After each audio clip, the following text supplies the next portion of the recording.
બધાને ભલ્લો ગાડી બીજી મગાવો 5-6 મગાવો ને ભલ્લો બધા કામ પર તો તમને શાંતિ થઈ જાય બધા. પછી એમને કોઈ નડે નહીં. તમારે ગાડી લઈને ઘડી તમારે વાડીઓમાં કોઈ નડે નહીં, પ્રશ્ન જ ન આવે કોઈ દી. એક કામ કરો,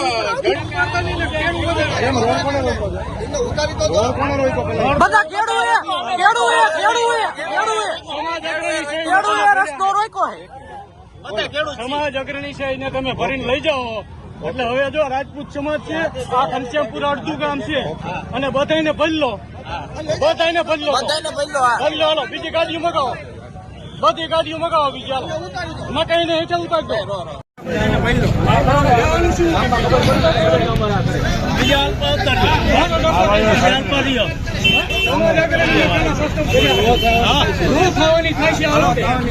ભાઈ કાયદો તમે હાથમાં ના અમારે નથી લેવાનો.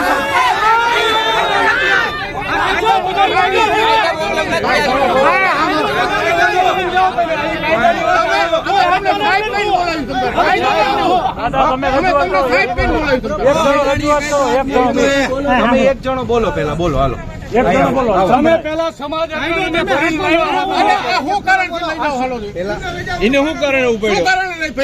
પેલા મારી એક ગમે એક જણો વાત કરો. તો હું લે ફરી લીધા કોને શું બનાવ બન્યો તમને ખબર છે?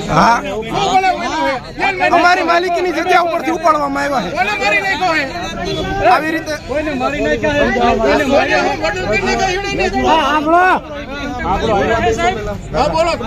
શું બોલે પેલા એક સાંભળો પછી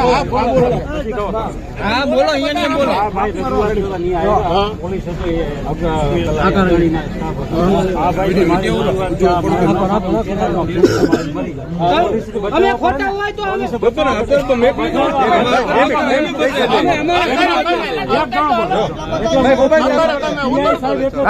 ચાલુ 10 મોબાઈલ બાઇક અમે આપી દઈશું તમને. એટલા માટે રજૂઆત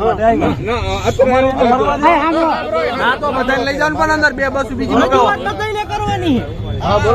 એકાંતમાં વાત કરી બધાને હાજરી વાત બોલો. જે હશે હું રસ્તો પોલીસ સ્ટેશન કાઢીશ. તો બીજી બસ મગાવી લો. અમારા ભાઈને તમે ગાડીમાં વાંધો નહીં. બીજી બસ મગાવો 3-4 એટલે આખું ગામ આવી જાય. આ ખેડૂતોના ન્યાય માટે ગેરંટી આપું તમને. જવા દો બોલો હવે. પણ સાહેબ લઈ જાવ ને ગેરંટી નથી. રેકોર્ડિંગમાં ચાલુ છે. હું રસ્તો કાઢીશ. બોલો કયો રસ્તો અદાણી નો ખેડૂત નો કયો રસ્તો નીકળે સાહેબ? કોનો અદાણી નો નીકળશે ખેડૂત નો?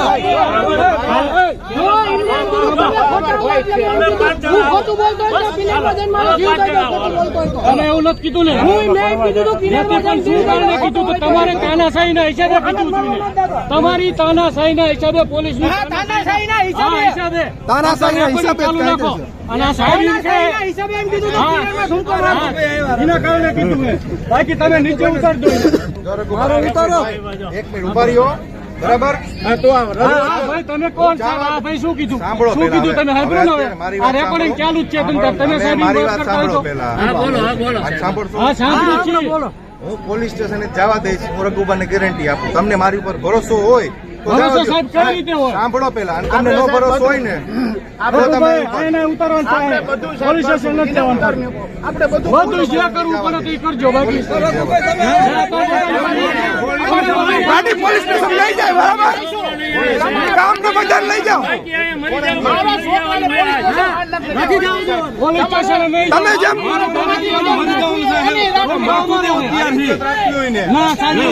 મીઠું મીઠું બોલે અને ફરાણે રાખી અને પોલીસ હાઈરે લાવી અને અમારે 7 વાગે સાંભળે ખોડે ને એટલું અમને દુઃખ લાગે છે. અને જમીન લીધી એને ખબર નથી અને હાઈરે કોટી લાવી અને પાછળ ઉપાડી જ જાય છે. તમારે શું માંગે? અમારી એને માગ છે કે જેટલી જમીનનો ભાવ છે એટલા જમીનના ભાવ એના હપ્તા અમારે 30 લાખની જમીન છે અને એ અમને 4 લાખ રૂપિયા દઈને ઉભા રહે અને આખી વાડીની કિંમત ઘટી જાય છે.